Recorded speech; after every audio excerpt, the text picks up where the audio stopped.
So, beauty in the medieval ages, let's talk about it. Because honestly, this is one of those topics that makes you wonder if humanity has always been just a little bit mad, in a good way, of course. It's like we looked at life, which was already full of plagues, wars, and the occasional witch burning, and thought, you know what this needs? A deep philosophical discussion about what makes something beautiful, and oh boy, did they deliver. Imagine this, it's the 13th century and you're walking into a cathedral. You look up and the sheer height of the place makes you feel like an ant. Light streams through stained glass windows in a kaleidoscope of color, and you can't help but feel that you're in the presence of something divine. That's not an accident. Medieval beauty was all about reflecting God's glory. The architecture wasn't just about creating pretty buildings, it was about making you feel small and insignificant in the best way possible. Thomas Aquinas, medieval philosophy's golden boy, called beauty the splendor of order. According to him, beauty was about proportion, harmony, and radiance. Basically, a cosmic alignment where everything fit just so. And honestly, that tracks. Think about it. The Gothic cathedrals, the intricate illuminated manuscripts, even the Gregorian chants. It's like the entire era was one big Pinterest board for divine aesthetics. But here's where it gets interesting. Beauty in the medieval ages wasn't just about God, it was also about you, or rather your soul. The idea was that physical beauty was a reflection of inner virtue. So, if you were hot, people assumed you were also a good person, which, let's be real, is the kind of logic that gets you in trouble at parties. Take Dante Alighieri, for example.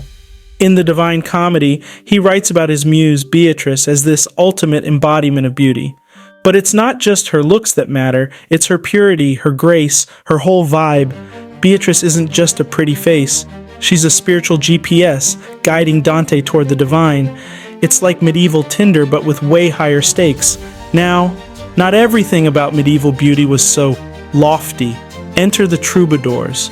These were basically the rock stars of the Middle Ages, singing about love and beauty like they were auditioning for The Bachelor.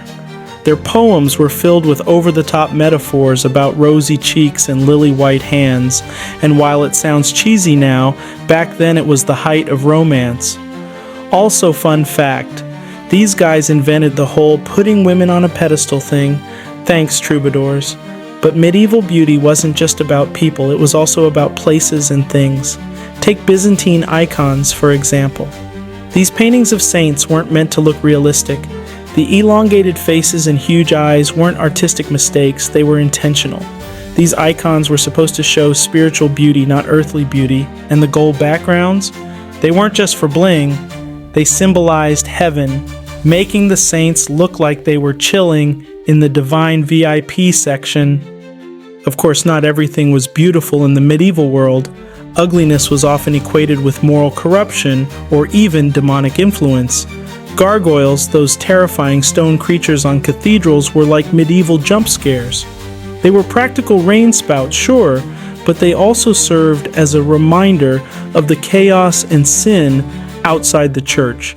It's like the medieval version of This Is Fine, but with a lot more teeth. And then there's the whole concept of memento mori. This was the idea that beauty was fleeting, life was short, and death was coming for you whether you liked it or not. Medieval art was full of reminders that everything, even beauty, eventually fades. The Danse Macabre, or Dance of Death, showed skeletons dancing with the living. It was like the medieval version of YOLO, but with more existential dread. Speaking of revolutions, let's talk about illuminated manuscripts. These were basically medieval coffee table books, but instead of photos of Tuscany or artisanal bread, they had Bible stories and saintly advice. The Book of Kells is a prime example. Its intricate designs and vibrant colors weren't just pretty, they were meant to elevate the soul. It's like reading the Bible, but with a side of, wow, look at that calligraphy. Another game changer was the Gothic style. Those pointed arches, ribbed vaults, and flying buttresses weren't just architectural flexes. They were designed to create spaces filled with light, a symbol of divine beauty. Walking into a Gothic cathedral was supposed to feel like stepping into heaven. And honestly, mission accomplished. Those buildings are still making people say, whoa, 1,000 years later. But beauty wasn't just about buildings and books, it was also about how people acted. The chivalric code, for example, tied beauty to morality and courage. Medieval romances like Sir Gawain and the Green Knight were basically beauty pageants for knights. The Green Knight himself, with his otherworldly appearance, blurred the lines between beauty and monstrosity. It's a reminder that medieval beauty wasn't always straightforward. Sometimes it was downright weird. Now here's a fun thought. Medieval beauty was way more collective than individual. Unlike today, where beauty is all about personal expression and Instagram filters, medieval aesthetics were about reflecting a cosmic order. The symmetry of a cathedral or the harmonies of a Gregorian chant weren't meant to showcase individual talent. They were meant to point towards something bigger. It's a far cry from modern art, where half the time the point is to break the rules. And let's not forget relics. These sacred objects were enshrined in ornate reliquaries that were as beautiful as they were holy. Philosopher Umberto Eco once said, "A relic's aura often depended on its framing." Translation: context is everything. The beauty of these objects wasn't just in their appearance, it was in what they represented. But beauty also had a dark side. The medieval ages were full of contradictions. On the one hand, they celebrated the sublime. On the other hand, they punished those who didn't fit the mold. Women accused of witchcraft were often targeted because they were either too beautiful or not beautiful enough. It's like society looked at them and said, "How dare you?" And then there's Chaucer.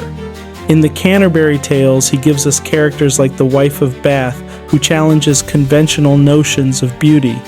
She's gap-toothed, bold, and unapologetically herself.